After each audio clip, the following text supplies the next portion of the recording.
My name's Alfredo, and I'm an alcoholic.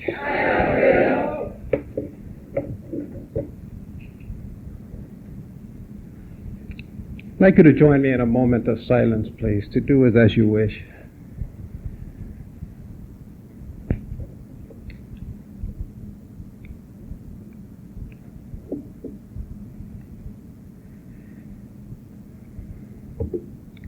Thank you.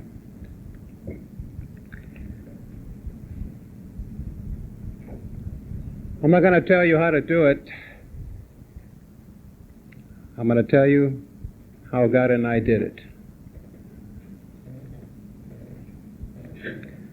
I'd like to start off with something that I don't hear too much, but I read it a lot in a lot of these pamphlets. It says, I am responsible. And when anyone anywhere reaches out for help, I want the hand of AA to always be there. And for that, I am responsible. And I want you to pay close attention tonight, because I might give a test after.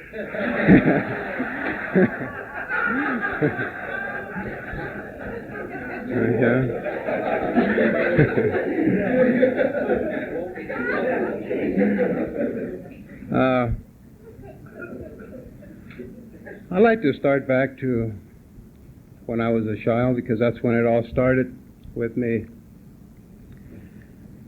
As far back as I can remember, before coming to this program, I knew nothing but fear and resentments, anger and hatred and revenge. I grew up in a home with a stepfather and all half-brothers, and there was 10 of us. And I had a very hard time in that relationship there.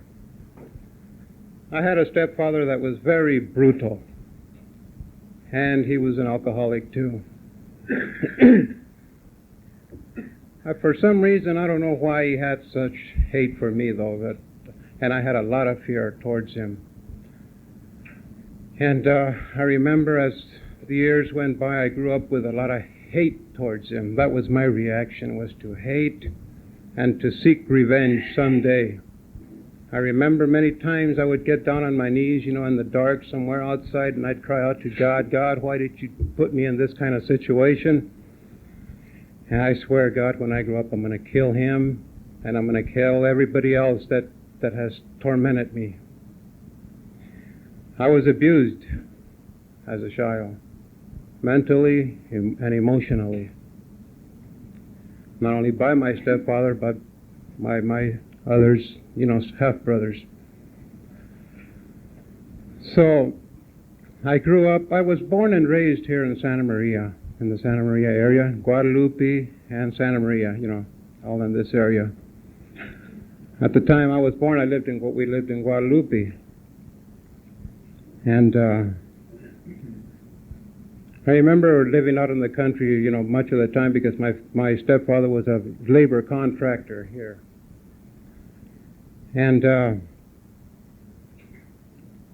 I went to Bonita School, that's between here and Guadalupe.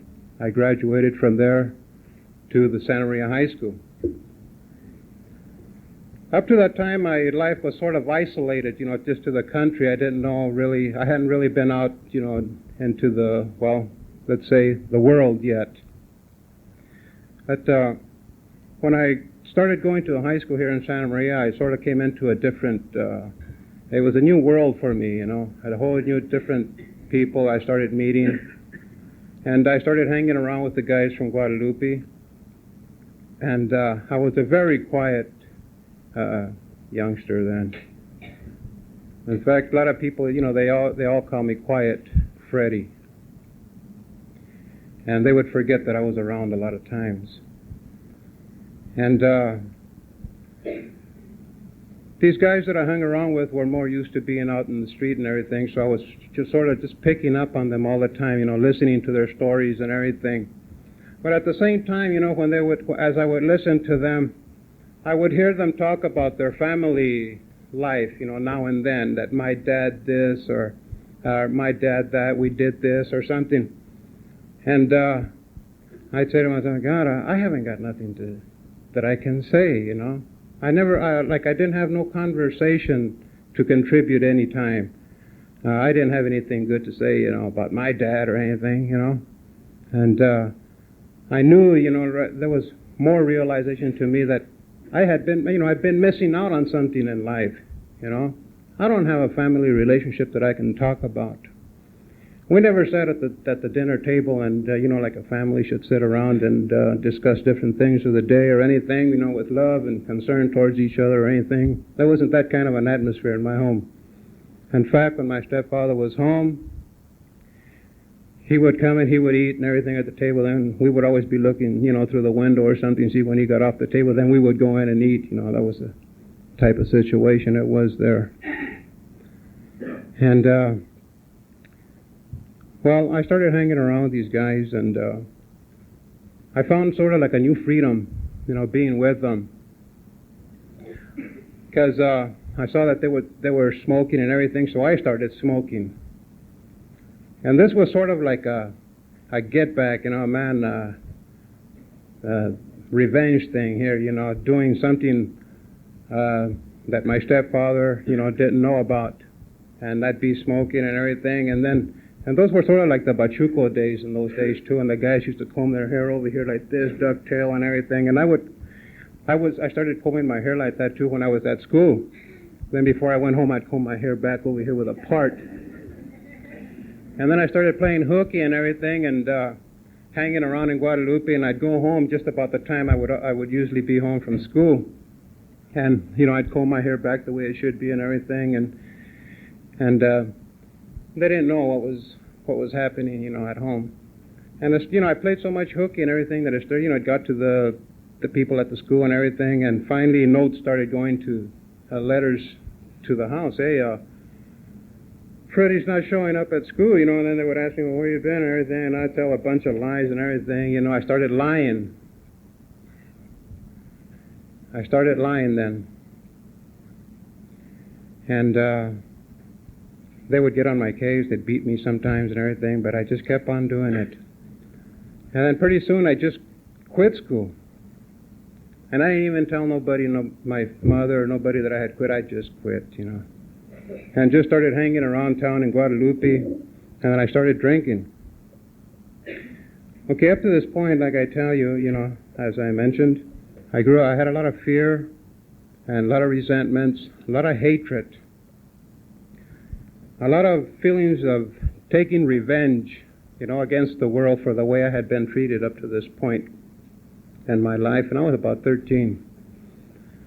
I didn't care about what anybody thought or anything anymore about me or anything. I didn't have respect for people too much anymore, and I didn't trust anybody. And I had, to tell you the truth, right up to that point right there, like it seemed like the scene was all set for me just to become the alcoholic person that I became. I had all the characteristics, all the symptoms already. And I hadn't even taken a drink yet. So when I did start drinking, boy, I went to it like I was made for the part. I started drinking Thunderbird, man, and I used to just guzzle that thing down, man, like it was water. I started carrying a bottle in a little bottle of Thunderbird in my belt right here, and I'd stand around Guadalupe with that bottle, man, and man, I'd just be drunk all the time. And I never got sick too much, I don't remember throwing up or anything. It seemed like, God, I just like that, man, I just went right into the, became an alcoholic right away, Like I said, man, I was set for the part, man, that role was mine to become an alcoholic. My thinking and everything was like an alcoholic already. I started going to the bars and everything. I was 14, and going into the bars right there in Guadalupe. I'd get all dressed up with a suit and everything, with a tie, and I'd sit there at the bar table, at the bar, and they didn't ask me for IDs very much, you know. Once in a while they would ask me for an ID. I knew what bars to go to that they wouldn't ask me for IDs. And I don't know, it seems like at that time maybe I looked older than what I was. I was a very depressed person. I guess a depressed person looks older than he should be, you know. And I was a very depressed guy. And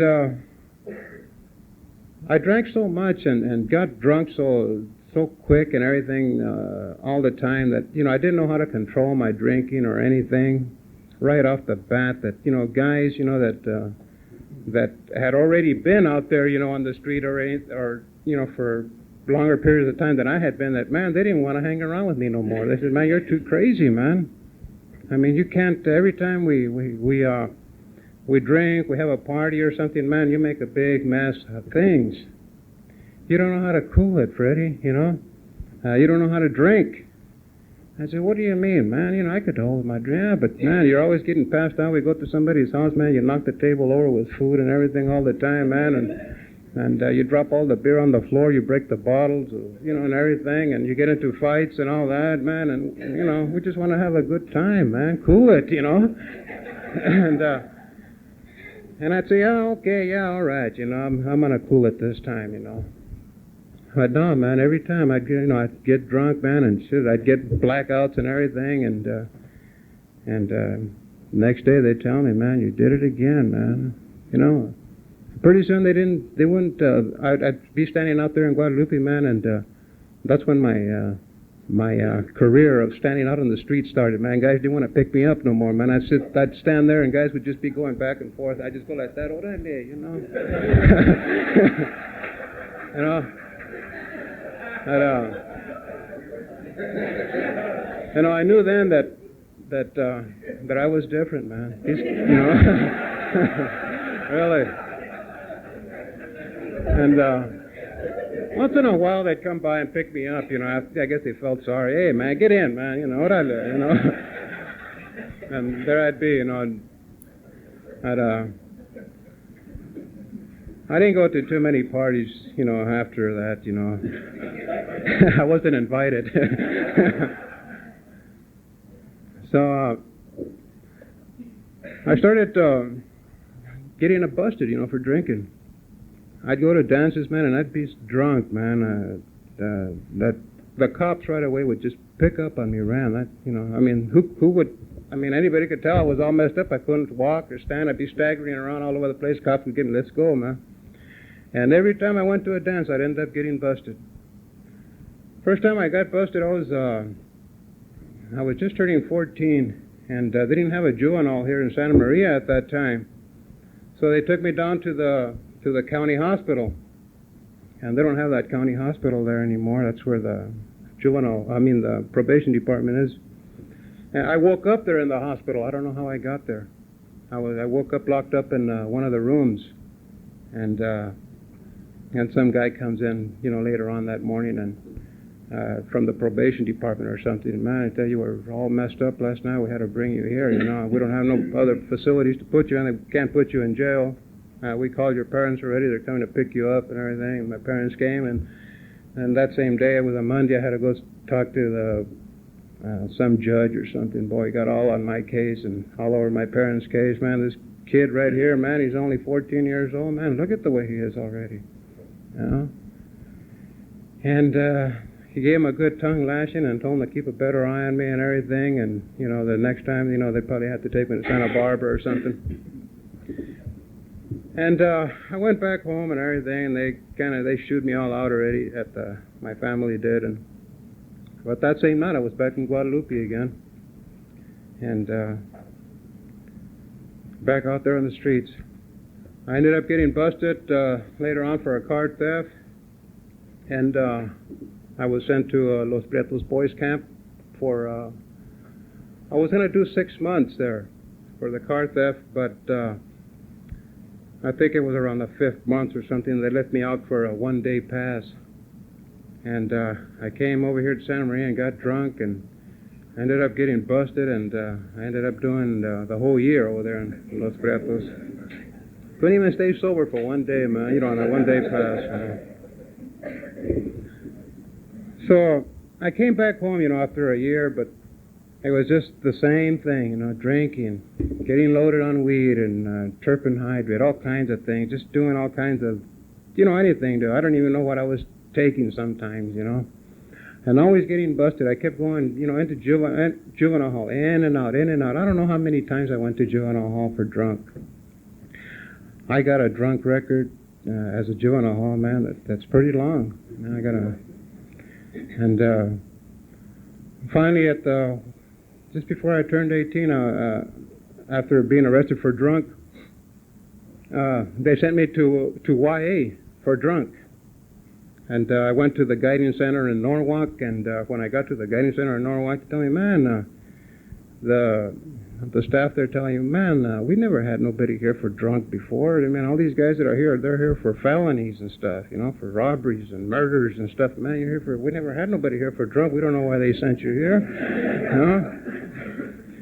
And, well, what it was that they didn't know what to do with me no more here at the Santa Barbara County, And so there was nothing that they could do, when I went to Norwalk. They said, man, we can't send you to do time, for drunk. We're just going to have to let you go, just do the 90 days here, the 90-day observation and cut you loose. But, man, you're going to have to control that drinking, man, And I just said, yeah, I am, okay.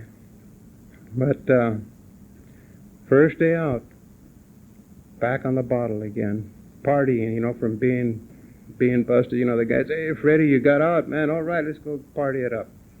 And there I was, back in the same pattern again.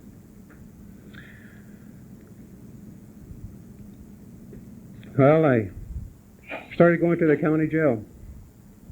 In and out of the county jail then. I just switched from juvenile hall to county jail. In and out of the county jail, for drunk. And at the age of 22, I started using heroin. And boy, that started another, man, it just made things worse, really. And I just, at that time, when I started using, boy, I just fell in love with the stuff, man. I just became obsessed with it, that I didn't care about anybody or nobody, man. I just ripping off people left and right, man. And hurting people bad, taking their possessions, breaking into houses, and making checks. Just a devious person, man, just lying and just conniving all the time, man. And I became one of them type of junkies, man, that nobody could trust, not even the other junkies. And that, I'd burn anybody. I'd burn the other junkies. I'd burn the dealers. There was always people, after me. Man, it wasn't only the cops after me, it was all, the other drug users were always after me too. Hey man, you burned us and everything. So I always had to keep watch on the other, I had to keep an eye on the other guys, and on another side over here, I had to keep an eye on the cops. So I lived a very, it was a very fearful life. It was a frightening thing for me out there. I didn't know which way to turn, a lot of times, it's like a big confusion, man. I just, being out there, a lot of times out, I didn't know which way to turn. Should I go over there? Should I go over here? Man, I'm going to run into this guy. If I go over here, I'm going to run into the cops, and then, a lot of times I didn't have a car, So I'd always have to be going through the alleys and stuff and going out at night and, through alleys and stuff. That was, I was a very sneaky person, man, creeping up on people over here, hey, man, what's happening? From out of nowhere. Hey, where did you come from, Freddie? Just came from that alley there. I was sent finally to CRC, California Rehabilitation Center for Drug Addicts. And I was there 10 months. It was group therapy there. But it was a big game there, that's all it was.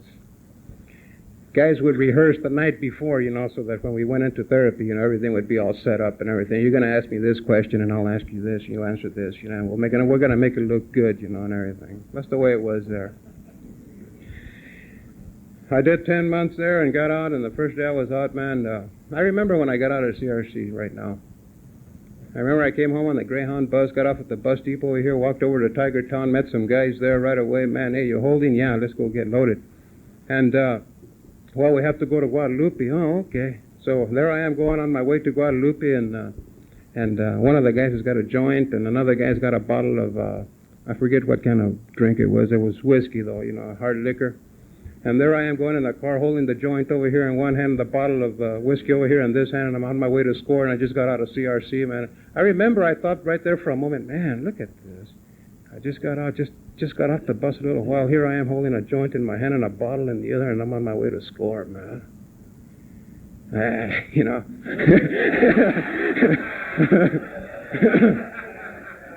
That's the way it was, man. I knew I was on my way back. I was going to be incarcerated again. It'd just be a matter of time, and I'd be back in jail again. And I forget how long I stood out there, maybe about 9 months or so, and then arrested again, back in jail. They didn't want to take it back to CRC, so I ended up going to prison in Tehachapi for a 5 to life on assails. And I said, man, I'm going to have to try to do something here to better myself a little. So I got involved in school there, and machine shop, and got involved in the Chicano culture group there, and I told myself, I'm not going to use no more, I'm not going to use no more. Maybe drink now and then, maybe smoke a joint now and then. But I wasn't going to drink, use anymore. I didn't even think about the drinking, I thought the heroin was my problem only. And I really laid a story on them, man. Everybody believed me, man. Everybody thought that this was it, man, for me, because I even thought that was it, that I wasn't going to use no more and things were going to be different. And I remember standing up in front of a group of guys, man, the day before I got out of Tehachapi, man, things are going to be all right with me now. I'm going to make it, and I'm just going to live a new life now, I had all kinds of plans and everything. I got to Santa Barbara from Tehachapi, and that same night, man, I was all loaded, man. Drunk and loaded, man. And I don't even know what happened, man. I think it was about a week later, man. I said, God, what happened? What happened to all my plans, man, that I had made? I was going to do this, and then I was going to go to college. I even got a grant while I was in the joint for me to go to college in Santa Barbara. And I did start going to college, man, but I was loaded. I know I was back on the stuff again and drinking. I only lasted about 2 months. But I remember, a week later, that I said to myself, man, what happened, What happened to all those plans that I had made? That I was going to live a new life now and everything, and I was going to do this and get me a car, get me a place to live, a nice place, and I was going to go to school and then get me a good job and everything. I was going to become something, but there I was, man, back on the street again, man. I don't know how it happened. I just didn't think or anything. I don't know. I just fell right into it again. And that's not the only time that happened. I was busted again, after coming out of Tehachapi, and I got busted again. This time I went to Soledad. And there in Soledad, there I am, back in school again, man. I gotta make it this time. I'm back in school again in Soledad. I finished high school there in Soledad. I got my high school diploma there. I get involved in the different groups over here, self-help groups. Self-help groups. Something I've learned about self-help groups, man, they don't work. You can't do it by yourself. You need other people like you. But I got involved in those groups. And again, man, this time I'm going to make it. I got a high school diploma now, man, and I know there's some, and the other trades that I had picked up, their certificates, I don't know what it was, I got all this. I'm going to make it this time. This time I'm going to go to Salinas. I don't know nobody there in Salinas.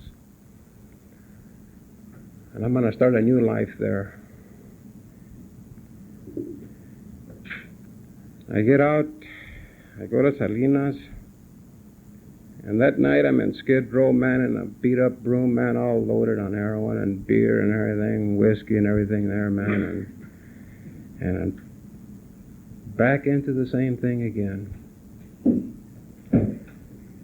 You know, I don't know what happens to me, you know. A lot of people, you know, have told me, you know, that I'm institutionalized or something. You only make it, Freddie, when you're in the joint, man. You get out here in the streets, man, and where there's booze and everything, and somebody comes up, they're holding or something, man. You forget about everything else, you know. And I did, man. I forgot about everything else. I remember when I got to Salinas, man. I met this guy there that had been in Soledad too. And hey, what's happening, man? No, not much, man. I told him, what's going on here around here, you know? I mean, I just got here. I think I'm going to live here, you know. And he said, oh, yeah? And then he tells me, well, I'm holding, you know, and I'm dealing for this guy. Oh, yeah, you are? Well, how much? You know, that was it. Give me a bag, you know. Didn't even stop to think for a moment. Man, I didn't even stop to think. Man, I just got out right now. And I've got plans. I didn't even stop to think for a moment. I just forgot about everything. As soon as they mentioned heroin and all that, man, I was lost. Back on my way to the joint again. I was there in Salinas for about a week. Spent all the $200 they gave me at the gate, man, and I'm living out on the street and standing in line for coffee and donuts there on Skid Row and right there on Market Street. And I said, man, I guess I didn't make it here, you know. So I get on the bus and head down for Santa Maria. Ended up back here in Santa Maria again, right back over here in Tiger Town again in Guadalupe. And just continued my back on the same thing that I was doing before I ever went to the joint. Seemed like I never went anywhere. I just fit it right there, back into my spot was still there in Tiger Town where I'd stand. My spot was still there in Guadalupe where, you know, I stood all the time, man. You know, I see nobody took it. And same merry-go-round again, waiting for guys to pick me up and everything, and it was the same thing still. You know, a lot of the guys that I had grown up with that had been telling you about, those guys were sort of making it, you know, working and everything and all this, but they'd see me standing out there and some of them would stop picking me up, hey, what's happening, you know, and but I knew that I didn't fit in with them anymore, you know, that I was a different type of person. I wasn't normal. And I knew that I wasn't a normal person. I knew that I was very sick. I knew that I was sick. I knew it. It was many times that I stood out, you know, out there in the streets in front of bars and stuff that for hours, you know, that I would stop to think to myself, God, man, what a life, man, you know. And I'd see all the hustle and bustle, you know, there are people, you know, around me, you know, cars going by down Main, or when I was in Guadalupe, the cars going back and forth, trucks, people going to work and everything, and I'd stand there and I'd see all these cars going by and everything, and people taking care of business, and I mentioned this here before, man, I'd say, man, what are all these people doing, man? Where are they going? You know? I guess they're taking care of responsibilities, you know, taking care of business, you know. And here I am all the time out here on the streets, man. I never take care of no business. I never take care of no responsibilities at the house or anything. My wife always took care of all the responsibilities. She's the one that always paid all the bills and everything. I don't even know how much we paid on the rent or what the bills were on the gas or anything. If anybody asked me, how much money do you pay rent? Well, I don't know. how much money do you pay gas or I don't know, man. My wife takes care of all that. And but I remember, as I was saying, a lot of times, standing out there, man, that I knew, that I was sick. I knew that things weren't going right, that I wasn't a normal person. And I'd see these people going by, man, and all, back and forth, taking care of business, on their way to work, on their way to pay bills or whatever. I mean, I didn't know what all these people were doing, but, I thought, that's what I thought, And I remember sometimes, maybe one of those people would stop by, by where I was standing, and they'd get off the car and maybe go into one of the one of the establishments that were right there by where I was standing to take care of some business, and I'd look over at him, man, look at that person there, man. I wonder what he's up to. He looks healthy, and he looked like a responsible person. And sometimes I would feel like walking over to him, walking over closer to him and taking a good look at this person, and maybe asking him, hey, what's going on, man? What are you doing, How are you feeling, Really, I felt like that. And many times when, I'd be in jail, too, be there in jail all sick, going through withdrawals and everything, and all the depression, that would come over me and everything, those dark moments, there in jails. And these officers would come by, to see if, we needed anything, to take care of our needs there, and they'd come with a pad, and I'd be on this side of the bars, and they'd be on that side, and I'd take a look at that officer. I said, look at that guy, man. Man, he looks nice and healthy and everything, man. And things are just going good for him, man. He ain't got no worries, no nothing, man. And I wonder how he feels. What does it feel like to be that way, And I'd take a good look at him. I didn't know what it was to feel peace, to not have to be worried about anything, not to have fear, the fear that I had, the sickness that I had, that depression that I always had. That's that's why whenever I saw people, like that, man, I'd look at them and I say, look at that person. He's normal. I'm not normal.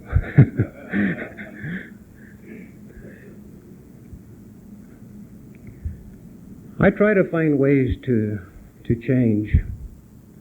I try to do it through the church, through religion. I went to Christian rehabilitation centers. I went up to L.A. to a Christian rehabilitation center, something similar to Victory Outreach. And being there, I was there a year. I thought I had it made. I thought I finally did it now. After being there a year, I went to work there in L.A. at a narcotic prevention project as an intake clerk. Boy, what a mistake that was. All these guys coming in, man, and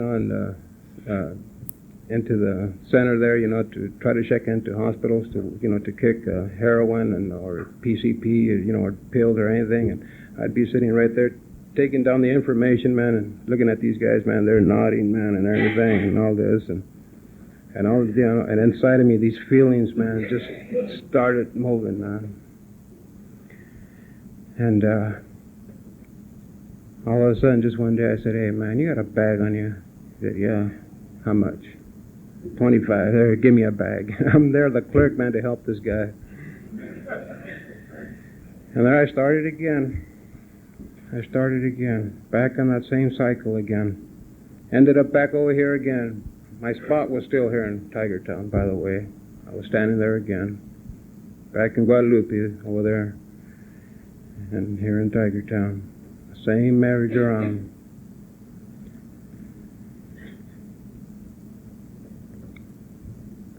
And all this time, a lot of, my drinking, continued the same. I was always drunk. A lot of times, because a lot of my hustle and everything, where I was always hustling for money, was always in the bars. So I was always in the bars right there, and people would buy me drinks and everything, and or if I had money, man, I'd always be drinking all the time. There was sometimes that I was so drunk that I didn't even know if I had fixed, the night before. There was times I would wake up on the floor, and I'd get up off the floor and say, God, what happened? And there would be the outfit laying on the floor. I'd get up, and on the dresser right there would be the spoon and everything, my arm all messed up, bruised and everything, dried blood on my arm and everything, and I didn't even remember fixing. I don't know how I didn't kill myself. And that happened a lot of times. A lot of times it happened. I didn't even have no respect for myself or anything anymore. I didn't care what people thought about me or anything. I didn't care who saw me standing out there. I didn't care who saw me staggering the streets, all messed up and everything, all stinky. I stunk. Bad. I remember one time I was at a dance in Guadalupe. Here's how much.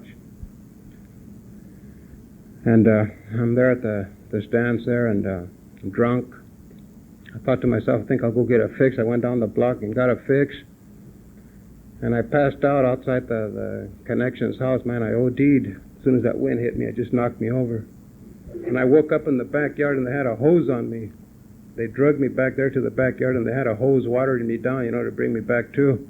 And I wake up, man, what happened, man? And I get up, and I'm over here shaking the mud off of me and everything over here. I'm all wet and everything, and I go on back to the dance, and I'm right there dancing. With mud and everything on me, wet, and, all messed up. And there I am dancing with other drunks, other drug addicts too.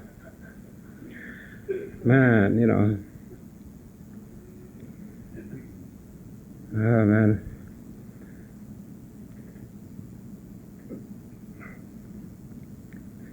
I finally, got to the point, man, where I just lost complete control of myself.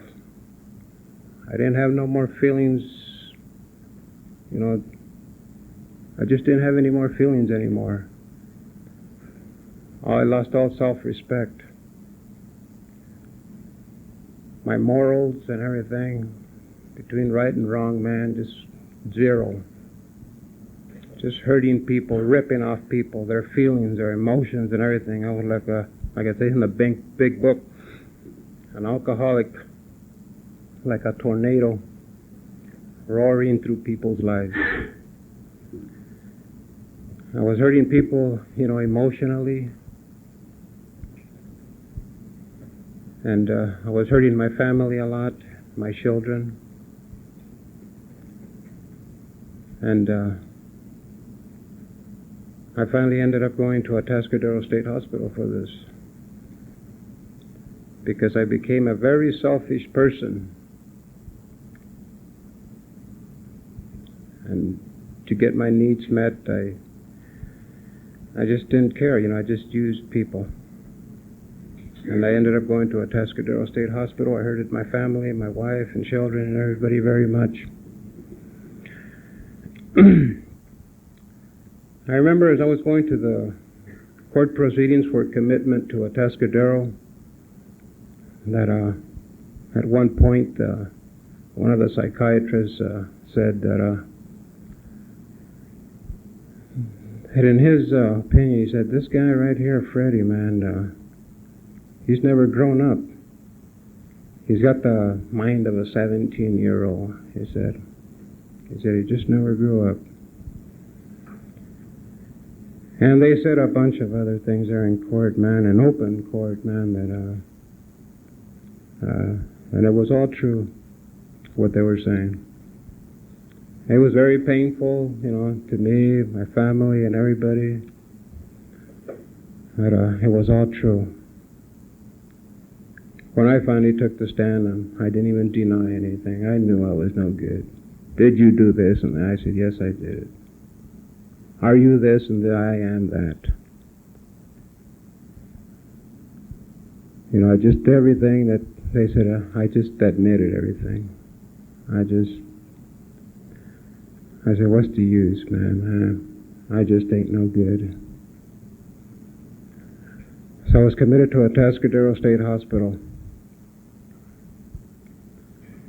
And I remember that on my way to Atascadero that I said, well, might as well see what this is going to do to me now. There's therapy there and everything. I do need help. I know I'm sick. Maybe this is what I need, some therapy, And I'll cooperate. I'll do what they tell me, and maybe I can straighten up. Find out what's wrong with me. But I didn't know that there was something else there at Atascadero that was going to have a profound effect on my life.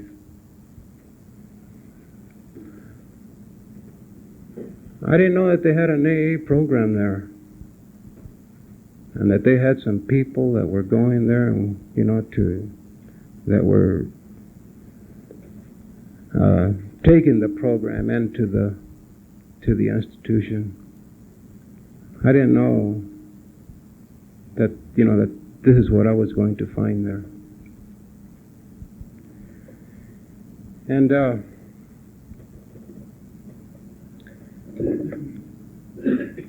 remember when I got to Atascadero, the psychiatrist there at Atascadero said, man, we don't know if we could do anything for you here. We've never dealt with anybody like you. We don't know if we're going to keep you here. We don't know if we can do anything for you here.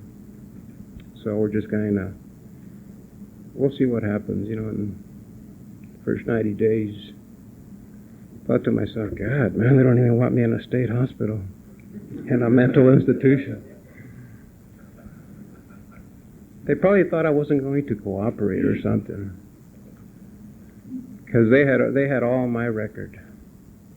That I was a con, a drug addict of the worst kind, of all the people I'd conned in the other joints to get out, of all the things I had done out on the streets, all those ripping off people, messing with people's lives. I don't know, maybe they thought, man, this guy's probably going to try to con us too or something. But that wasn't my intention. I wanted to get well. I started going to the AA program there at Atascadero. I started going to the meetings there. And that's where I met some of the people that worked the program there. Nancy, who celebrated her 14th birthday, got her cake here. She was the AA sponsor there inside the institution. Johnny and Phil is going in and working the 12-step groups. And man,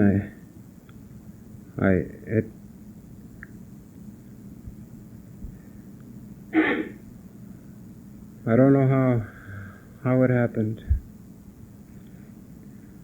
I can just say, God had a hand in all this, that just put me in that situation. I'm sorry that I hurt all the people that I hurt, for all the things that I did to my family, to my wife and everything.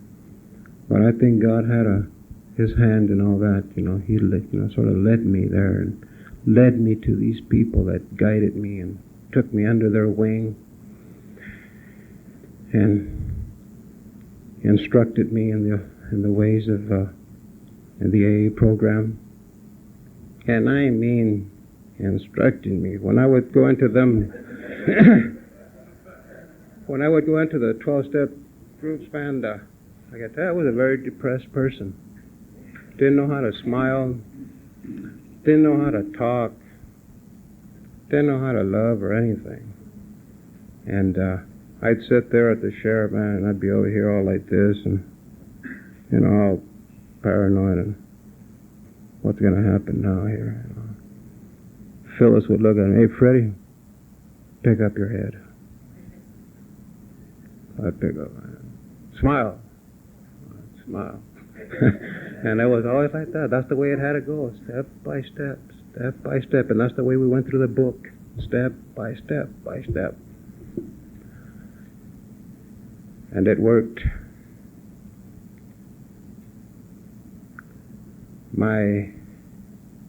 I guess my expression changed a little, didn't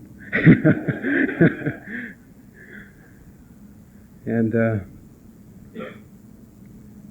things just started happening. I started seeing something new. I started seeing something new, a new way of living. I did my best, to work them steps there. And I could have got loaded any time I wanted to there at Tascadero. That's a mental state hospital, and there's drugs going around all over the place. Pills, man, of any kind that you want, man. All you have to do is ask one of the guys, hey, get me this, they get it for you. Weed, anything. And I was offered a lot of times, some, drugs. But I knew that I had found something, man, and I didn't want to lose it. I lashed onto it, man. I grabbed hold of it. I grabbed hold of these people. And I used them.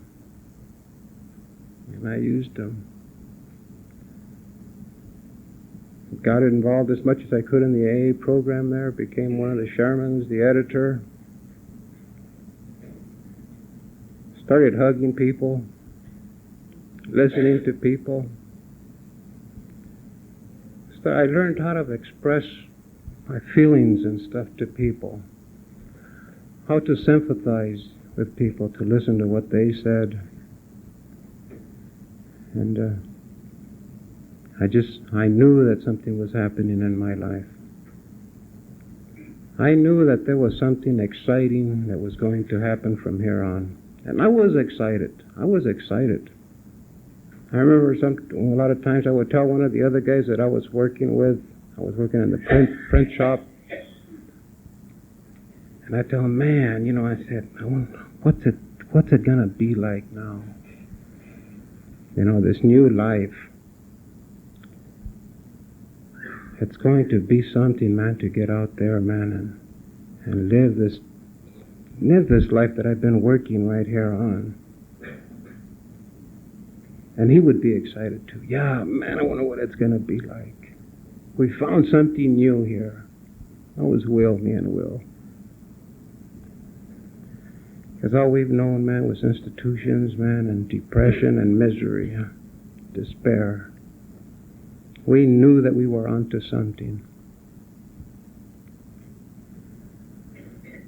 I remember a lot of the meetings that I would sit through there at the Tascadero, man, and there was panels that went in from here. There's people in this room that I saw met there at the Tascadero. Listening to their stories, listening to stories that were very similar to mine. Guys that had been in the joint and everything. I remember, when I first started going to the AA program, I listened to him about how could he have changed? How could he have done it? How could he have left those drugs and that booze, man? How did he do it? And then he would tell how it was now, man, that the kind of life they were living now. But how could he live like that now? How is it possible? Can I do that too? I learned, when I started going to the 12-step book, the 12-step study group, man, and learning how they did it, man, I said, this is how they did it, man. This is how they're doing it. I'm going to do it too, man. I'm going to do it.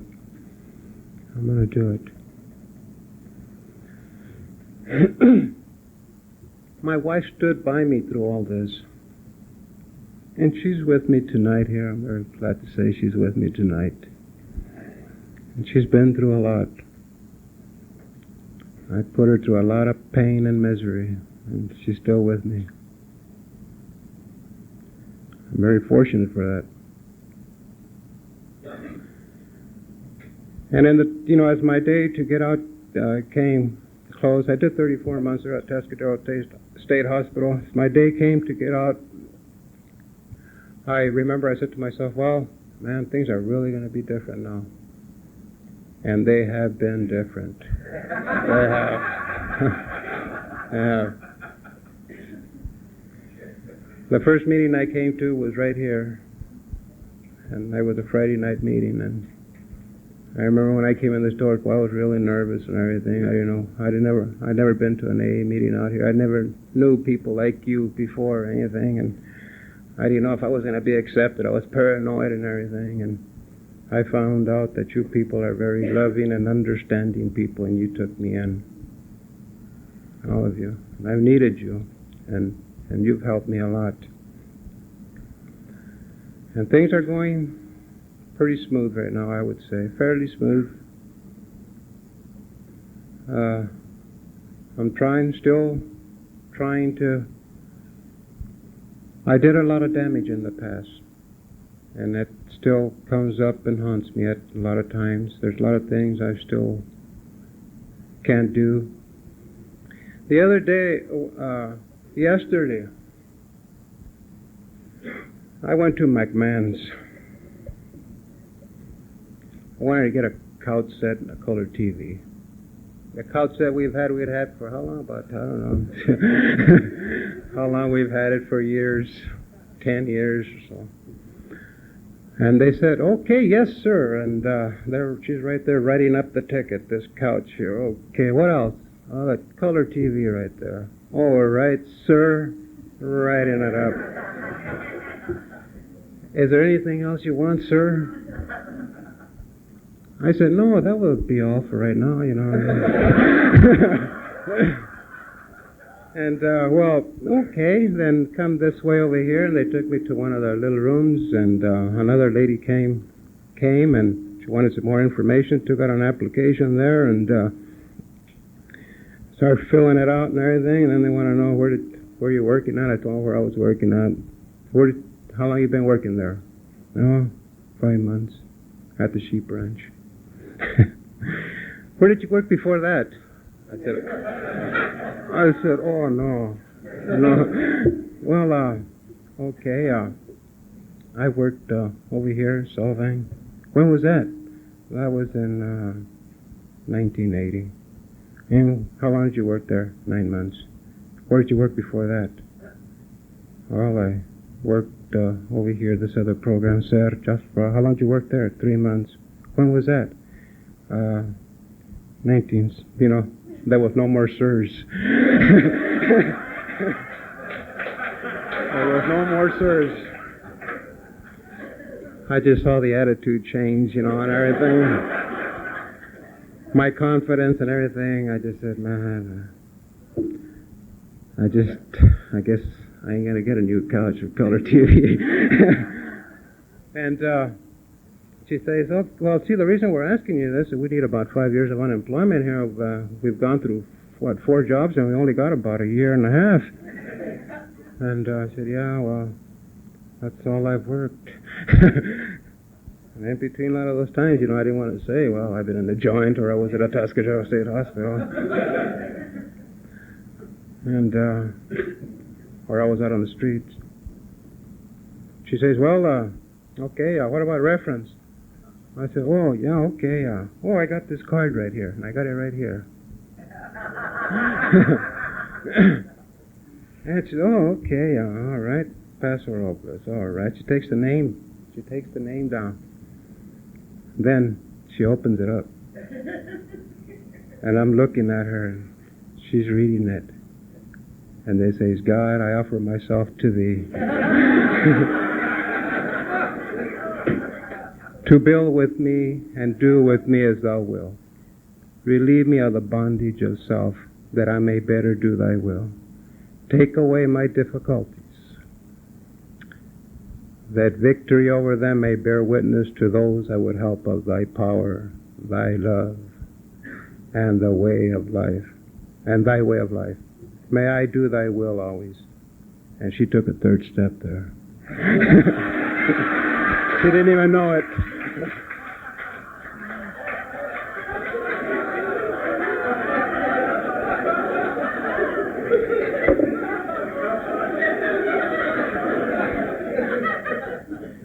She said, "This is very nice." I said, "Yes, thank you." I felt like telling her, "Look, I know that all this looks kind of bad, you know." And I mean, I was just thinking, "Oh, man, to tell her, things are not like that anymore. Things are different in my life now." And I said, "Oh man, I'll just let God handle this." I just said, "Well, if God wants us to have those things, He'll give them to us." Got to call her up Monday at 4:00 to see if credit went through. And like I said, if God wants us, He'll let us have that stuff. And I think I'm doing okay now. Things are going to be okay now. I think I'm ready to get on with the business of living now. Put on those gloves, like it says in that article. Okay, let's get on with the business of living now. Put on the gloves. That's the way I feel. I want to get on with living now. I want to get on. I don't think it's too late. I think there's a lot of good years ahead, man. There's a lot of good years ahead. And if I can do it, anybody can do it, man. I was the lowest. I was. Ended up in a nut house and everything, man. And you that have just come here, man, just stick with this program. Stick close. You can do it. I know you can. And I'll be here all the time. I want to be here, when anybody needs help. Happy birthday to those who celebrate their birthday tonight. Thank you for your sobriety. Your sobriety helps me a lot. Okay. And I want to thank you very much for allowing me to share tonight. Thank you.